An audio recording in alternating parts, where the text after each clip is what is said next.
Looking to do an MBA? Stop scrolling and continue watching because you've come to the right place. An MBA involves a considerable investment of money, time, and resources, and hence is probably going to be one of the, if not the most important decision you make in your academic journey. And in this video, I am going to try and break down the pros and cons of doing both a traditional MBA, which is an offline MBA, as opposed to doing an online MBA. What is brand equity? Professor Mayer, Yes, go on. thank you very much.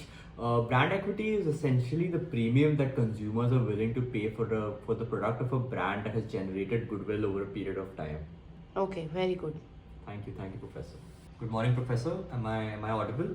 Hey guys, this is Ratik Datta. Welcome to my channel Ratty Expounds, where I expound on my personal, professional, and academic experiences. This video will look to derive from my experience of having done an MBA and hopefully offer you some sort of value in terms of what option is best suited for you. I'm not personally here to tell you which one is better because I think it's a very subjective decision at the end of the day. But I will try to objectively break down the pros and cons, like I mentioned earlier, and I can attest to a few of these. I think what helps is the fact that I've personally done both an online and offline version of an MBA. Given that my MBA from India, from Athena School of Management, was conducted both in an offline and an online model, owing to the fact that we were in the middle of the COVID pandemic. So I started off doing an online MBA, which then transitioned to campus. So I'm here to give you real talk only and no fluff.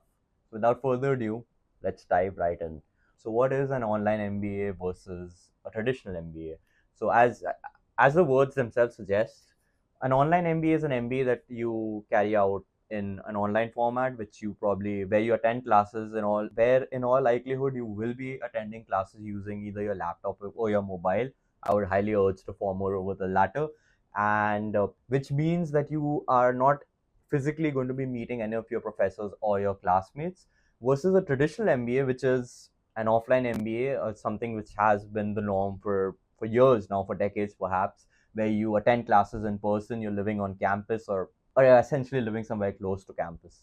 But here's where it gets really interesting. Both give you a degree, don't make no mistake about it. In fact, as a matter of fact, the as long as your online MBA, if you want to specifically talk about India, as long as your online MBA is being offered by a university that is recognized by the UGC, which is the Department of the Ministry of Education, your online MBA legally will be treated the same as its traditional MBA counterpart. Yet there are certain nuances that I would like to shed some light on in this video. And now that I've given you a brief overview of what a traditional MBA is and what an online MBA is, let's get into the pros and cons of both. Because while both give you a degree, the journey, the experience, the outcome, there is a clear demarcation which exists between these two models. So let's get into it. So let's talk about a traditional MBA, which is what an MBA usually is thought of. When you tell someone you've done an MBA, the first thought that usually comes across people, which comes to people's mind, is that you've done a traditional MBA, which is exactly why a traditional MBA usually has a much higher brand equity in the job market and just in general as well, as opposed to doing an online MBA. So even if you were to scroll LinkedIn, people are usually going to have a more favorable impression of you having done an offline MBA as compared to an online MBA. It's another benefit that you have. One of the obvious benefits is that you get to experience the full length and breadth of college life. Now, again, there are a lot of people who do want to do an MBA because they want to experience college life, especially in India, where a lot of people have done. There's a growing population of people who've done the CA examination, which is the Chartered Accountancy exam, which does involve intensive study, which usually means that you have to sacrifice your undergrad college life. A lot of people want to experience that college life, which is why they gravitate towards a traditional MBA. And even otherwise, I think there are a lot of people who just want to be on campus, get that buzzing feel of being on campus, participate in fests, be part of clubs. You've just gotten it all. But having said that, that's just the tip of the iceberg, because the truth is, in addition to being able to socialize and experience and get the full college life experience, there are also some other great advantages of doing a traditional MBA. Because the point is that, given that you are attending classes in person, it's a lot easier to network with individuals, because remember, at the end of the day, your present classmates, are going to be your future network. And in an online setup, it might be difficult to personally network with each and every single individual out there in your class, which is a lot easier when you're in person on campus. Another advantage that a traditional MBA offers is the fact that you have a structured program, and usually colleges are, especially in India, are very open to the idea of giving you a structured placement program as well, which is usually lacking in an offline setup. Now that we've spoken about the good side, let's talk about the bad side. Now, the cons of doing a traditional MBA is the fact that there is a high opportunity cost involved. Now, because you have to go on campus, a traditional MBA usually is a duration of 1 or 2 years, which means that there is a considerable opportunity cost in terms of the money, the financial gain that you could be amassing in that time if you were to be working somewhere or basically earning money. Now, again, if you were to be working a corporate job or doing your own business in those 1 or 2 years, so there is considerable opportunity cost involved.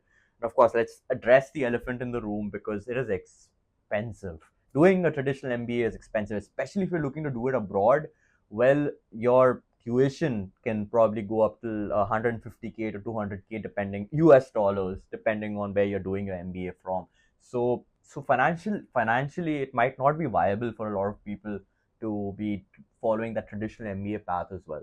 And of course, getting an admit for a traditional MBA program is usually a lot harder as opposed to getting one for an online MBA. So you probably have to give your GMAT or your CAT depending on whether you're doing it from India or abroad. You also have to be writing a statement of purposes, having interviews. Now, I'm not saying that online MBAs do not have that, but I'm not too sure about whether every online MBA out there requires this. Whereas for a traditional MBA, this is pretty much the norm in almost every university. Even if they waived off entrance tests, the rest of the things are pretty much a requirement at this point, given that they are looking to hire people on the basis of their holistic capabilities. Now that we've spoken about traditional MBAs, let's talk about online MBAs. So a lot of the cons that a traditional MBA offers is something which is actually a pro for an online MBA, simply because you do not have to worry about opportunity costs. An online MBA is extremely convenient, very flexible. You can probably attend classes after work as well, which means that you are not losing out on the money that you could be possibly earning in those 2 years. Usually, an online MBA is a lot cheaper as compared to a traditional MBA, especially in India and in the UK. So again, that gives you, for those who do not want to be burning a hole in their pocket, this is again a very good option, a very good opportunity as well. Another pro for an online MBA is that a lot of universities, especially after the advent of the pandemic, are looking to transition to a hybrid model.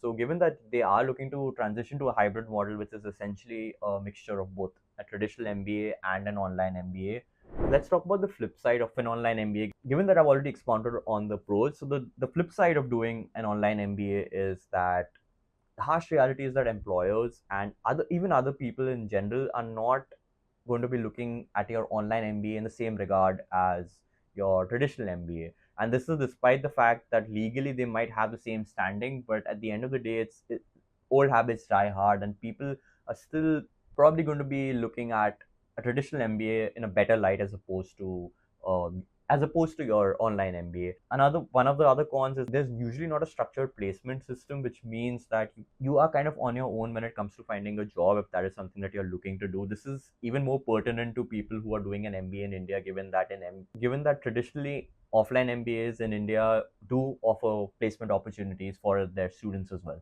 So this one is a little more personal, but the fact that you're doing an online MBA means that you need to be very self-disciplined, because people are not going to be guiding you in the right direction, given that you will be pretty much on your own. So like I mentioned at the start of the video, this is a very subjective take.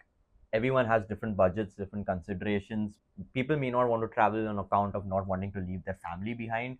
So there are a plethora of considerations here. So as a blanket rule, again, I cannot emphasize this enough. This is not a one size fits all approach. But if I had to suggest, if someone has certain budget consideration, and instead of parlaying their MBA into a corporate job, they are more keen on actually kind of getting the crux of the educational benefits that they derive out of the MBA, I think an online MBA might be the better option for you. But having said that, if you are someone who considers networking to be essential and being one of the main reasons, and being one of the instrumental reasons as to why you're doing an MBA in the first place, you do not have similar budget constraints, I would urge you to do an offline MBA.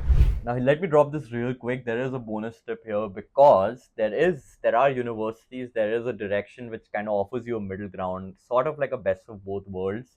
world's bit, and that is a hybrid MBA. Now, a hybrid MBA combines the elements of an online and offline MBA. So what that means is that you start your semesters off doing it online, and then travel to your campus for the last semester or last year, or again, it kind of depends from university to university. But the idea is that it kind of tries to take pros and cons of both, and give you a solution which could be the right fit for you. Because again, a hybrid MBA is usually cheaper than a traditional MBA, but it still offers you the opportunity to be on campus, experience that campus life, and also build up your networks in college as well. Now, in addition to hybrid MBAs are really picking up pace in 2025. A lot of universities are looking to incorporate it and are going full steam ahead with this. In fact, some of the online MBAs that I spoke about, in case you have this conception that perhaps the top schools in the US are not offering an online MBA, that would be incorrect, simply because there are a few top universities that are providing you with an online MBA, such as USC's, Carnegie Mellon as well, Tepper School of Management, that is. And in Europe, that's about the US. In Europe, you have Warwick, you have IE Business School, which is also offering an online MBA. So the point is that business schools have realized that there is a market for people who kind of do not want to attend the entirety of their duration on campus, and that's how this middle ground is coming along. Also, having said that, in addition to your traditional MBA, there is also the opportunity for people to do an executive MBA. Now, what is an executive MBA? An executive MBA is not your regular MBA, in the sense that an executive MBA is usually targeted for individuals who already have around 10 years of work experience and are looking to break that glass ceiling and enter into senior management, C-suite executives in their country.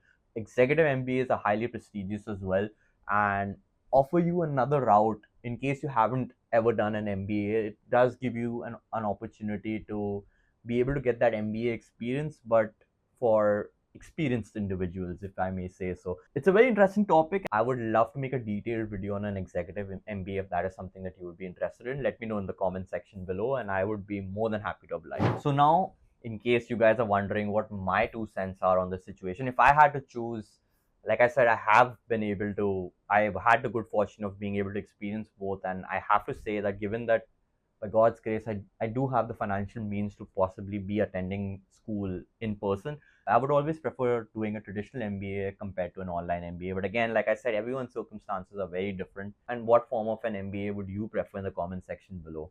The spotlight is on you. Currently, I have the ring light on me, but now the spotlight's on you. I would love to know what are your thoughts. Like I mentioned earlier, you can also mention your profile, and I can kind of perhaps I can help guide you what would be a better decision in my opinion. And trust me, guys, I read each and every single comment that you put in, whether it's here on YouTube or on Instagram or on LinkedIn. Please feel free to reach out. This is what this channel is for. Make sure to leave me one of these. It is of tremendous help to the channel. Share this with people who you think it could be beneficial to, and subscribe if you haven't already, if you're new to this channel.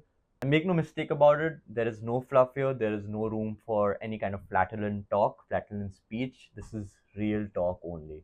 So that's about it, guys. This is it for me for today. But I make videos every single week, so I would highly appreciate if you could possibly check out some of my earlier videos. I have not been as consistent as I would have liked, but I am. I would like to believe that that will change over the course of the next few weeks and months and years. So thank you for watching, and again, like I said, real talk only. Until then, until next week, take care of yourselves, and I shall see you very, very soon.